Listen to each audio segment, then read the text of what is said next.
Okay, kita sambung dengan topik integration. Kita tengok tahun 2016, paper 1 Soalan kata find the value of H. Awak nak cari value of H. Bermaksud H adalah upper limit. Jadi untuk dapatkan value H tu awak kena integrate lah. Jadi kita salin dulu soalan. 1H 2x minus 6 dx equal to 4. Negative 4. Jadi, kita nak integrate. Ingat, bila nak integrate bermaksud kuasa akan bertambah sebanyak 1 dan bahagi dengan kuasa baru. So, you akan dapat 2x squared over 2 minus 6x. Okay, tulis simbol integration akan hilang sebab kita dah integrate. Okay, benda yang kita boleh mudahkan, kita mudahkan. Bermaksud 2 dengan 2 ni kita boleh permudahkan. So, sekarang tinggal x squared minus 6h dah. Okay, sekarang tugas awak nak ganti limit. Bila you nak ganti limit, bermaksud kita akan gantikan dengan upper limit dahulu. Bermaksud yang pertama, h squared minus 6h. Ni upper limit. Tolak dengan letak bracket lah, sebab lebih daripada satu term. 1 tolak 6. Ni lower limit. Bermaksud tempat x tu you gantikan dengan 1. Jadi kalau awak permudahkan, you akan dapat h squared minus 6h plus 5 equal to negative 4. Okay, jadi dah nampak dah bentuk dia tu. Jadi dia akan membentuk satu persamaan kuadratik. Quadratic equation. Okay, bila quadratic equation, macam mana kita nak dapatkan value h?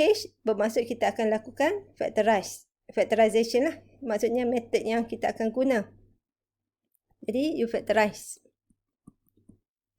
So, you akan dapat h 9, 3 and 3. So, you akan dapat negatif. Sini letak simbol negatif.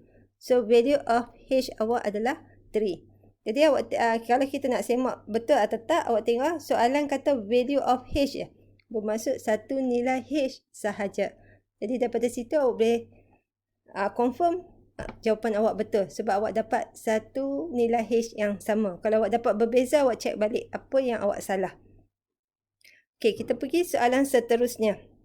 Awak tengok pada tahun 2012.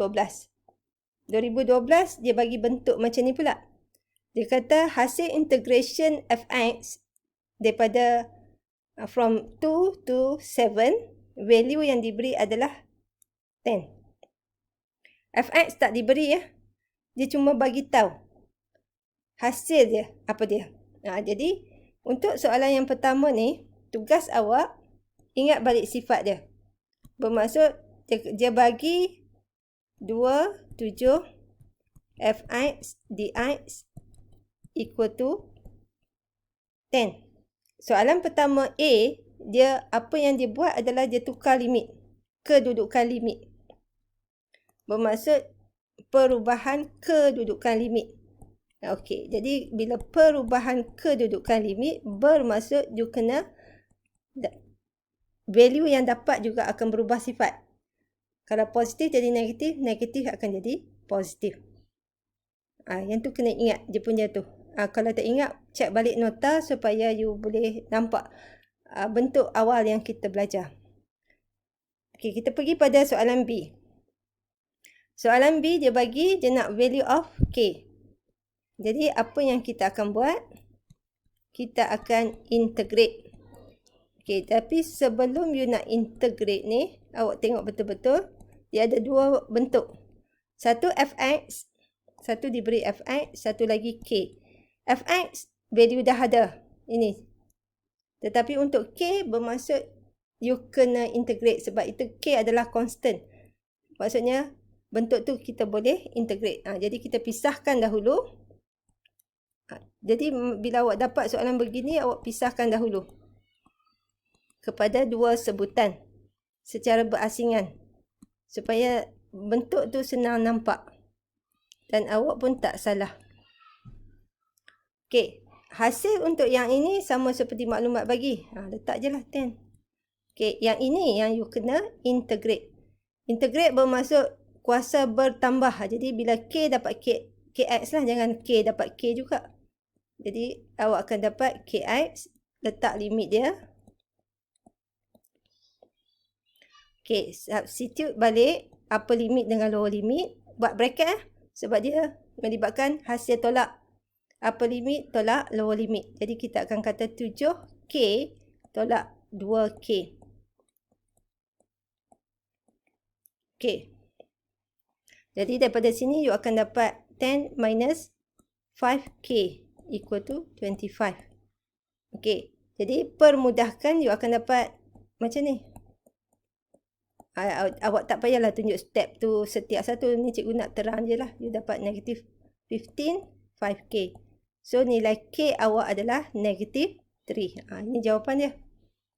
Jadi kalau soalan begini naik, apa yang perlu kita buat? Kita pisahkan ya. First, pisahkan supaya benda yang perlu integrate dan benda yang perlu kita substitute terus ya. Value yang diberi. Okey. Kalau awak tengok pula soalan yang ketiga ni. 2017. Dia bagi dalam bentuk diagram.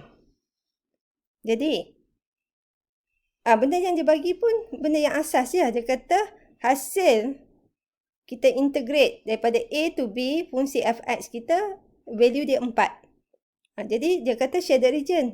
Represent by shaded region ni. Maksudnya daripada diagram ni awak boleh nampak lah shaded region ni. Okay, soalan yang pertama dia kata state the value A, B. A, B ni adalah upper limit dengan lower limit. Okay, jadi cikgu nak bagi penegasan. Bila fx, kita integrate respect to x. Ni ya, respect to x. Maksudnya limit kita akan baca pada limit pada paksi x. Jadi bila awak tengok paksi x, lower limit dia adalah negatif 1. Jadi awak boleh tulislah A negatif 1, B awak adalah 5. Jadi benda yang paling mudah lah. Jadi masa exam, make sure you boleh dapat lah. Okay. Buat sekarang ni fahamkan. Betul-betul. Okay. Soalan yang kedua pula, dia cerita pasal area. Dia kata limit dia, fungsi untuk area untuk Y ni, fungsi Y ni, bila kita dapatkan hasil integration, hasil yang kawasan yang berlorek ni adalah area. Dia kata daripada negatif 1 kepada 9. Okey, negatif 1 kepada 9. Jadi termasuk kawasan ni lah. Satu lagi. Area dia adalah sama dengan 12. Bermaksud area adalah sama dengan 12. Jadi area awak ada terlibat dua kawasan. Iaitu daripada negatif 1, 5, fx dx. Dan satu lagi adalah 5, 9, fx dx. Sama dengan 12. Okey. Bila area, awak ingat betul-betul, kita kena ingat. Bila kita integrate atas paksi, value yang kita akan dapat adalah positif. Bila kita integrate graf kita ni, bawah paksi, maka value yang kita akan dapat adalah negatif. Jadi untuk area, maka awak kena letak dia punya modulus. Itu baru betul. Bermaksud kita tukar sifat dia daripada negatif kepada positif sebab dia cerita pasal area. Okey, daripada negatif 1 hingga 5. Dah diberitahu adalah 4. Ganti je lah 4. Jadi, awak integrate ni, fx dx ni. Letak yang modulus dulu, nak pergi faham, 12.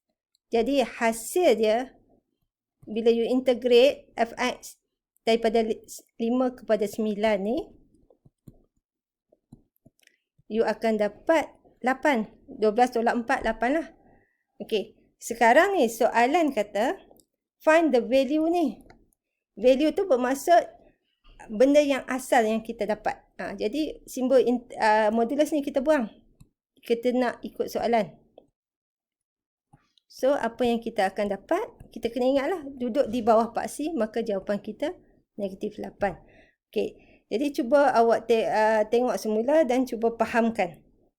Jadi soalan integration, kalau nak tengok betul-betul, maksudnya dia taklah susah sangat. Cuba fahamkanlah.